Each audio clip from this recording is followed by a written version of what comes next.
Allez, bonjour à tous, j'espère que vous allez bien. Aujourd'hui, revue de marché, on parlera de BTC dans un premier temps. J'ai une annonce également importante à vous faire. On va voir ça juste après. On parlera bien sûr d'Ether et vous demander d'analyser trois altcoins. J'ai XPL, Aster et BAT. Alors je commence par l'annonce importante. Alors juste avant, à savoir qu'aujourd'hui on fête les 17 ans de BTC. Voilà, pour votre information. Bitcoin fête ses 17 ans. Le 31 octobre 2008, Satoshi Nakamoto publie le white paper de BTC. Donc voilà, ça c'est pour votre information. Deuxième information, l'annonce importante, le programme Devenir Trader fête ses 3 ans aujourd'hui, et cette annonce concerne, là que je vais faire, les membres du programme, mais aussi ceux qui ne l'ont pas encore rejoint. Donc à savoir que pour les 17 ans du BTC et les 3 ans du programme, ceux qui attendaient une promo, vous avez actuellement 200 € offerts sur le programme dès maintenant. Mais attention, c'est là l'annonce, c'est la dernière fois que vous pouvez rejoindre le programme à un prix aussi bas, parce que le 1er janvier 2026, le programme va entrer dans une nouvelle dimension. Voilà, j'explique tout à ce niveau-là.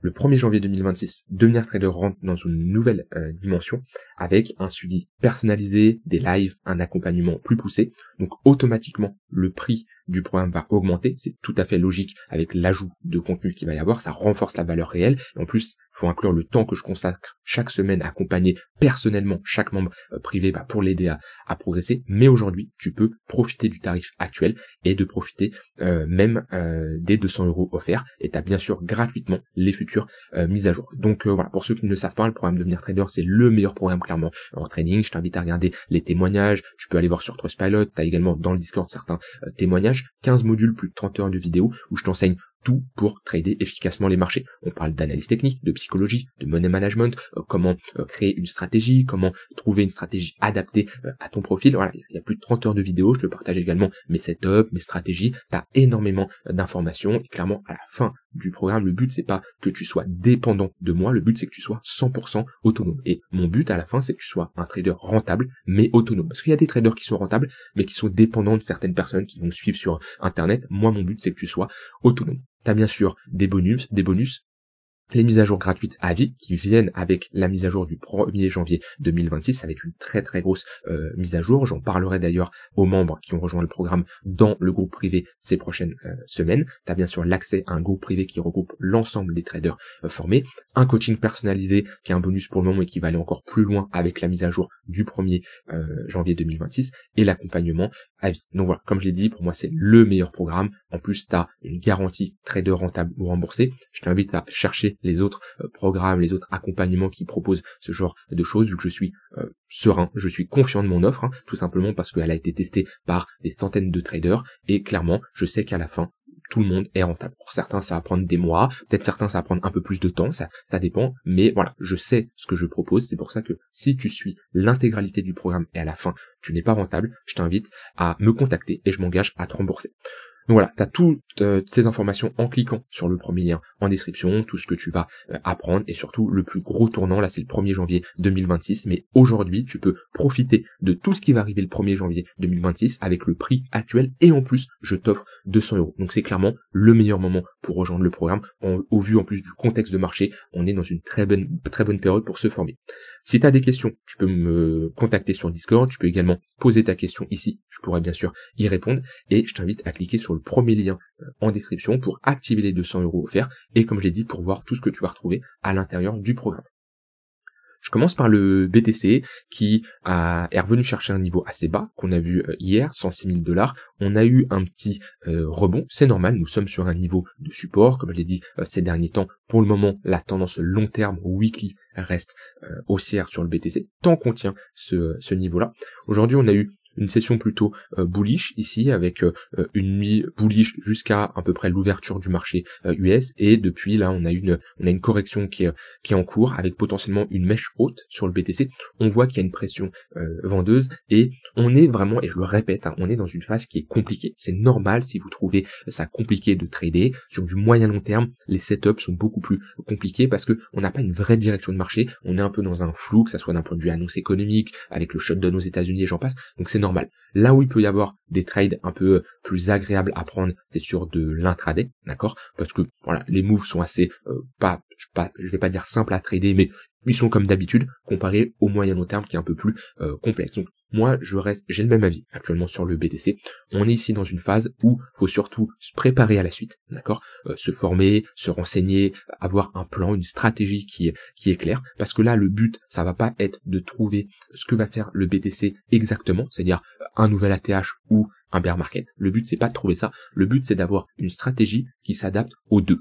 Qu'on parte en bull market ou en bear market, vous devez avoir actuellement la capacité de vous adapter, d'accord, et d'être prêt, que votre stratégie soit prête, que votre capital soit bien réparti, le cash que vous avez à disposition qui soit prêt à être déployé sur certaines cryptos, que vous ayez également des zones de prise de profit pour les cryptos que vous détenez encore, parce que je l'ai dit hier, je maintiens encore aujourd'hui, je pense qu'on est dans une phase où soit on pose un top de marché et on valide cette distribution, d'accord, soit on part directement à la TH. Pour le moment, et on m'a posé la question tout à l'heure encore en message privé, on m'a dit oui, il y a un peu tout le monde qui est bearish, on commence à avoir un switch de sentiment, et c'est vrai que le sentiment en ce moment est plutôt bearish. Après, ça se comprend au vu de la charte qu'on a, ça fait quand même depuis juillet, on est au même endroit, on a globalement latéralisé, et techniquement, si je parle juste d'un point de vue technique, on reste dans une dynamique haussière. Il n'y a rien qui nous dit que le top a été posé sur BTC. D'un point de vue technique, on est dans un range, on est toujours dans une phase de creux et sommet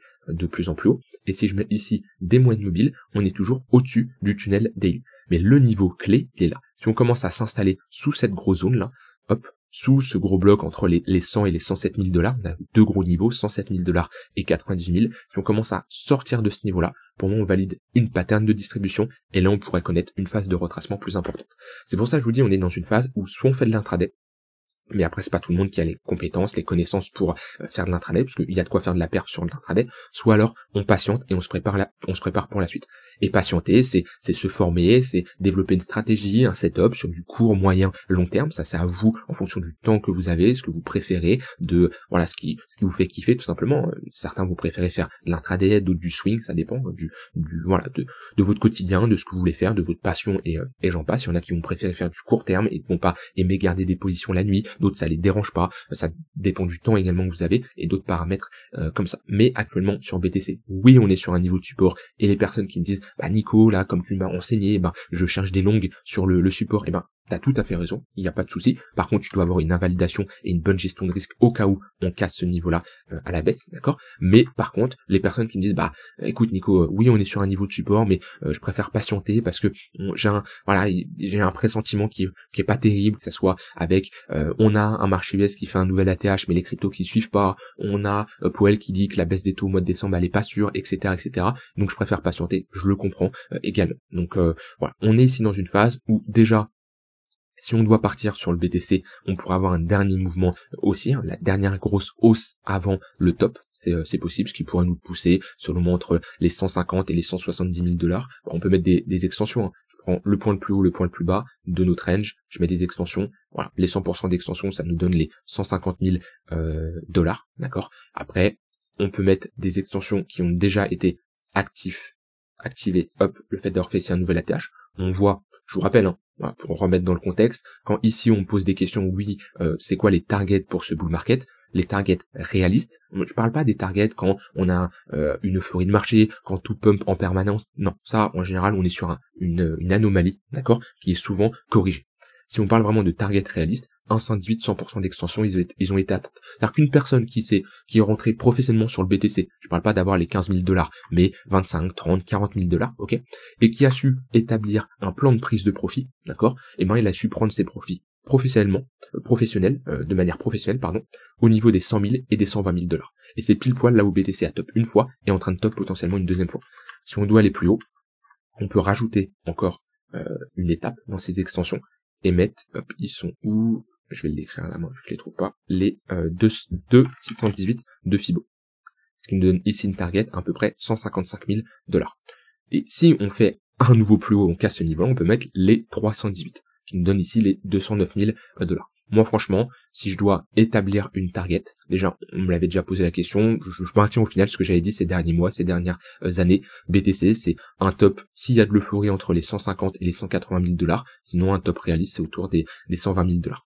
On verra ce que nous propose le marché. Moi, je suis clairement dans une phase où, des fois, certains vont me dire, oui, en ce moment, tu te mouilles un peu moins, oui, tu prends un peu moins de risques. C'est possible, et je m'en cache pas. Et mon but, c'est pas d'être là à vous dire à chaque fois, ah, c'est sûr, il va se passer ça, c'est sûr, il va se passer ci, parce que déjà, j'en sais rien, et de deux, des fois, j'ai beaucoup plus de conviction. Par exemple, quand on était ici, j'avais plus de conviction. Quand sur Ether, on était à 1500, j'avais plus de conviction. Et là, je parlais, oui, qu'on était sur des bonnes zones pour se positionner. Quand on était en train de pullback ce niveau-là sur Ether, on repartait, là, je vous disais, l'objectif, c'est d'aller chercher l'extrémité opposée. Et là, j'avais des convictions plus importantes. Là, actuellement, on est dans une phase où j'ai un peu moins de conviction, je prends un peu moins de risques, c'est possible, mais mon but, ça a toujours été de préserver mon capital. Et quand on est comme ça dans une phase, le but, c'est pas de se dire, ah tiens, je vais tout tenter, faut absolument que j'ai raison, parce que voilà, ça y est, faut que je dise absolument ce qui va se passer, et tenter des choses qui ne veut rien apporter à part tout simplement ruiner son capital et au détriment d'essayer de flatter son ego ou je sais pas quoi. Donc voilà, moi en tout cas c'est pas du tout mon but sur BTC. Je maintiens ce que j'ai dit ces derniers temps. On est dans un marché qui est compliqué, on est dans une phase de latéralisation, on n'a pas inversé notre dynamique long terme pour le moment, mais il y a des dégradations et on voit qu'on manque de momentum. Maintenant, oui, on pourrait repasser sur un price action qui serait plutôt bullish, à un gros niveau. Là maintenant, au vu du développement du price action qu'on a eu ces derniers temps, ça serait bien de repasser au-dessus des 117 000. Parce que là, on est revenu faire un nouveau sommet pas loin de ce niveau-là. C'est vraiment break les 117 000. Et dans ce cas-là, on n'aura pas grand-chose pour aller chercher la TH. On en avait parlé ici, je vous ai dit, si on break les 117 000, c'est direction la TH. On a fait un nouvel ATH. Après, on peut pas anticiper si on va avoir un vrai break ou une prise de liquidité. Et là, pareil, typique prise de liquidité, réintégration, objectif aller chercher l'extrémité opposée, c'est chose faite. Donc maintenant, on latéralise jusqu'à qu'on trouve simplement une direction de marché. Après, sur du court terme, il peut y avoir des opportunités, on met des tunnels, on met des points pivots, vous voyez là, on revient chercher point pivot daily, point pivot weekly, c'est une bonne zone de localisation. On a été chercher ici le tunnel 1 heure, point pivot daily, on a posé un top. Vous voyez, c'est toujours des niveaux qui nous permettent tout simplement de déterminer des zones, on quadrille notre chart. Le but, c'est pas de se positionner n'importe où, c'est d'avoir des zones d'intervention, et ensuite, quand on arrive sur ces zones, c'est tout simplement de se positionner. Alors ça dépend si vous faites du court, moyen ou long terme, mais le mécanisme est à peu près le même. Alors, bien sûr, il y a quelques variantes. Après, bien sûr, il y a le trade management, bien poser son stop loss, bien poser son TP, et j'en passe. Donc voilà, mon bilan sur BTC reste le même. Ce que je sais, c'est que je ne sais rien, d'accord? Donc pour le moment, je reste prudent. J'ai globalement un portefeuille cash crypto de 50-50. Je fais peut-être pas la mise à jour en permanence, à chaque fois je modifie des choses, mais comparé à qu'on était ici où j'étais sur du 70-30, 80-20, même j'étais agressif à des moments, puis après je suis retourné sur du 60-40. Là je suis sur du 50-50, et si on perd des niveaux, j'aurais pas de mal à désexposer et réduire encore mon exposition sur les cryptos pour potentiellement me repositionner plus tard. Pour le moment, voilà, 50% crypto, 50% cash. Je suis dans une phase où si ça monte, tant mieux, j'ai une partie qui performe, si ça descend, tant mieux, je pourrais me repositionner. Et comme je dis, ceux qui vont dire, ah oui mais tu prends pas de risque, moi je veux être 100% crypto et soit je suis all-in, soit je suis 100% cash, je te laisse fonctionner comme ça. Moi, ce qui me permet d'être le plus à l'aise actuellement et me préparer pour la suite, c'est d'être, comme je l'ai dit, 50% cash, 50% crypto. Après, j'ai toujours des setups automatiques qui peuvent fonctionner si j'ai des trades qui se prend, voilà, etc. Je fais de la continuation de tendance sur l'intraday. Je peux, bien sûr, prendre des trades. Du côté d'Ether, va falloir surveiller également la clôture weekly. On doit maintenir ce niveau de support, sinon on serait ici sur une déviation réintégration. On est sur un niveau de support, donc c'est un niveau qui se longue. À chaque fois qu'on est revenu chercher aussi bas, on a une réaction acheteuse, on le voit bien. Première réaction acheteuse, deuxième, troisième. Pour le moment, on a plus de chances d'avoir une nouvelle réaction acheteuse que de casser ce niveau-là. On n'anticipe jamais la cassure d'un niveau de support. Ça, c'est quelque chose qui est vraiment primordial. Ok, si vous commencez à chercher des longues sur résistance ou si vous cherchez des shorts sur support, ça va pas, ok. Faites ce que la majorité des gens font, et je pense, quand on est en général sur support, tout le monde panique, tout le monde se dit, c'est la fin, ça va casser, les gens crient au bear market, ou voilà, j'amplifie la chose, mais c'est pour faire comprendre que quand on est sur un ATH à 4800$, c'est pas là où on va chercher des longues, et quand on est sur un niveau de support à 3008, c'est pas là où on va chercher des shorts. C'est quelque chose de primordial, ça, mais vous vous en doutez. Sur Ether, la grosse résistance à passer, elle est là, hein. On n'arrive pas à la casser, c'est les 4250. À chaque fois, on fait du ping-pong là entre ces deux niveaux. On est un peu dans une phase de compression. La résolution sur Ether va être également importante. Si on commence à perdre les 3800, il faudra surveiller les 3000. Ça serait une première zone là. Moi, c'est la première zone qui m'intéresse sur Ether pour remettre une cartouche, re-augmenter mon exposition en crypto en rentrant potentiellement sur Ether vers les 3000. 3000 et 2002, c'est les deux grosses zones sur Ether que moi je surveille pour me repositionner. Voilà, j'avais réduit mon cash sur Ether, vous l'avez vu, 3007, 4003, 4002. Voilà, j'avais pris des profits de mes achats que j'avais effectués sur Ether à ce niveau-là. Ether, c'est rapide, j'ai pas grand chose à dire de plus. Ensuite, j'ai 3 altcoins à analyser. Alors avant, on va rapidement parler du marché US, parce que le marché US reste ici dans une tendance haussière. On fait toujours des creux, des sommets de plus en plus hauts. Si je mets des moyennes mobiles, on reste haussier. Maintenant, ce qui est dommage, c'est que on a des cryptos qui ne suivent pas. En général, on a une corrélation entre les cryptos et le marché US, et là on est dans une phase un peu de décorrélation, où sur les SP500 on fait un nouvel ATH, et sur les cryptos, absolument pas. Donc c'est là où on voit que les cryptos sont plutôt faibles en ce moment, quand on voit un Nasdaq qui performe bien, le SP500 qu'on a vu juste avant là qui performe bien, voilà, c'est logiquement les cryptos devraient suivre, hein. Quand souvent on pose un bottom sur les cryptos, c'est parce que sur le SP500 on pose un bottom. Alors pourquoi il y a cette corrélation? Déjà c'est des assets qu'on appelle des assets à risque, hein, des risk on, donc souvent il y a une corrélation quand même entre les risk on, mais surtout d'autant plus entre crypto et marché US avec l'arrivée des ETF et l'arrivée de Donald Trump. Donc pour le moment, quand je regarde ici sur les indices, on reste dans une tendance qui est haussière et il y a rien de bearish. Au niveau des altcoins, j'en ai parlé il y a pas longtemps, mais la seule crypto ici qui sort du lot, c'est Tao. Ça reste la même, c'est vraiment l'altcoin la plus forte en ce moment qui se décorrèle. Il n'y a pas d'autres cryptos qui vraiment surperforment le BTC. Donc voilà, Tao très forte, on le voit bien encore aujourd'hui. C'est vraiment la seule crypto qui sort du lot avec un plus 15%, qui est toujours sur son niveau de résistance. On va voir si on arrive à casser ou pas, mais on est toujours sur ce niveau-là. C'est la seule altcoin qui est forte. Alors, prend dans les altcoins les plus fortes d'un point de vue capitalisation, d'accord. Vous voyez on a vu une vue ici daily, weekly, monthly des performances du à peu près top 40, top 50 de CoinMarketCap, donc les plus grosses cryptos, les mieux capitalisées, et il y a que le Tao qui sort du lot. On le voit ici sur la semaine, c'est la meilleure, sur le mois c'est également la meilleure. BNB pas mal, mais BNB a plutôt corrigé, mais pour ceux qui veulent faire de la continuation de tendance ou chercher une crypto forte, il y a que Tao en ce moment. C'est pour ça que je dis il y a moins d'opportunités sur les altcoins. Quand il y a moins d'opportunités comme ça, faut faire autre chose. Vous pouvez vous former, vous pouvez développer votre stratégie, vous préparer pour la suite, mais en ce moment le marché, il offre clairement moins d'opportunités. Alors sur les altcoins qu'on m'a demandé, on m'a demandé Aster. Bon, Aster c'est un peu la crypto du moment, pas mal parle, ça avait fait la hype, là on était passé de très bas là, à 50 centimes, voire peut-être plus bas avant à 2,3 $, il y a Citi qu'on a parlé, il y a une phase d'euphorie sur Aster, on peut le dire. Top de marché, structure de retournement, donc la pattern de distribution qui a été mise en place, et depuis on est dans une dynamique baissière. On le voit bien de plusieurs manières. Déjà, si je note ici les sommets, on fait tout simplement des sommets ici de plus en plus bas. Voilà, si je les note, on les voit bien. Donc on est clairement dans une trend qui est baissière. Et si vous avez du mal à noter les sommets importants, vous mettez des moyennes mobiles. Et on voit bien que en regardant l'ensemble des moyennes mobiles, court terme ici le tunnel 15 minutes, court moyen terme le tunnel 1 heure et moyen terme le tunnel 4 heures, on est ici dans une trend qui est baissière. Et tant qu'on ne pose pas un bottom, tant qu'on n'a pas une cassure d'un précédent sommet, ou alors d'une plus petite structure qui se forme avec le break du tunnel 1 heure, de l'acceptation, une phase de latéralisation, on n'aura pas de bottom qui sera posé. Alors oui, il y a un affaiblissement du côté vendeur. On le voit bien ici, si je mets un MACD, on pousse sûrement à la divergence haussière. Peut-être je me mettre une 12 heures, on pousse à la divergence haussière. On voit que là, on fait des creux de plus en plus bas. Là, on fait des creux de plus en plus hauts. Donc il y a ici une preuve comme quoi les vendeurs s'essoufflent, mais des vendeurs faibles seront toujours plus forts que des acheteurs absents. Et pour le moment, il n'y a pas d'acheteurs. Ce qui nous manque, c'est vraiment la réaction acheteuse avec une pattern de retournement, un ciel qui nous dit, ok, les acheteurs sont là. Attention quand vous positionnez sur Aster, j'en avais parlé, on est sur une crypto jeune, d'accord, et rien ne nous empêche qu'elle corrige si les investisseurs, le marché estime qu'elle a été overpricée, qu'elle a été trop pricée, et on peut avoir tout simplement une réévaluation à la baisse si on se rend compte que il y a eu une phase d'euphorie qui a été trop importante. Donc moi personnellement, je patienterai avant de me positionner, qu'on ait un bottom qui se pose. Ensuite, une analyse de XPL. XPL, c'est un peu similaire. C'est XPL ou XLP? Attendez, je vérifie juste. Ouais, c'est XPL. On est clairement toujours dans une tendance baissière, juste d'un point de vue capitalisation. Je me rafraîchis un peu la mémoire.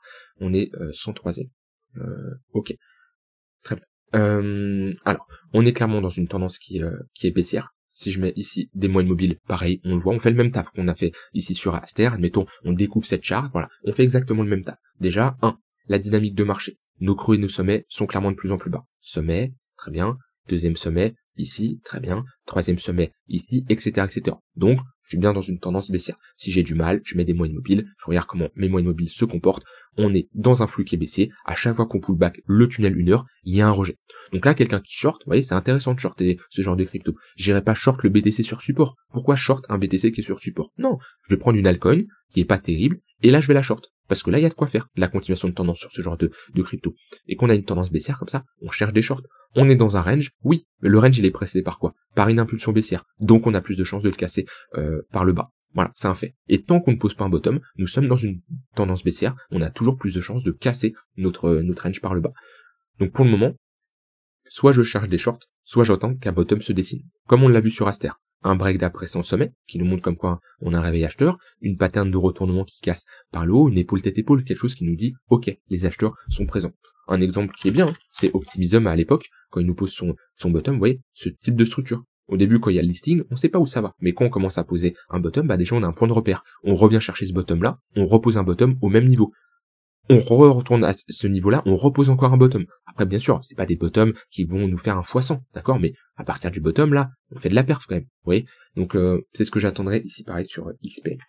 Et dernière crypto, une analyse de BAT, mais il me semble que je l'ai fait il y a pas longtemps, c'est un gros range, hein. Ouais, c'est ça. BAT, c'est un gros range.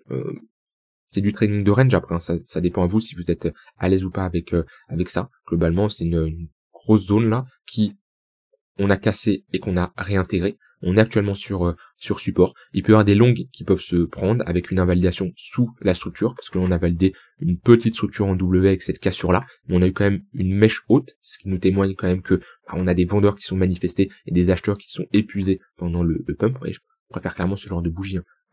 Un bon break ici, des bougies complètes, pas des mèches hautes comme ça qui nous signalent comme quoi potentiellement on peut s'arrêter parce qu'on a des vendeurs qui se manifestent et des acheteurs qui poussent pas. Donc déjà c'est pas l'alcool la plus bullish parce que faut pas oublier que 2023, 2024, 2025, donc sur 3 ans là, on est d'un point de vue weekly sur 3 ans, on a BTC qui fait un nouvel ATH, Total 3 qui se rapproche de son ATH, qui en fait un même mais qui mèche tout simplement, et BAT qui fait pas grand chose. Donc on est déjà sur une crypto qui se fait surperformer par les autres. Donc déjà c'est pas la meilleure crypto à hold. Maintenant, quelqu'un qui veut prendre un trade, bah oui, sur un bas de niveau comme ça peut se prendre avec une invalidation sous la structure, mais après, faut se barrer, hein. Si là, ça tient pas et on fait un plus bas, c'est qu'on ira clairement plus bas et il y a de grandes chances qu'on ne refasse pas ici un nouvel ATH. Déjà là, il y a de très grandes chances. Si en plus on perd ce niveau-là, c'est terminé. Donc, ouais, c'est pas les altcoins que moi je surveille le plus. Je préfère des altcoins peut-être un peu plus jeunes qui proposent de la nouveauté et surtout qui ont de la demande.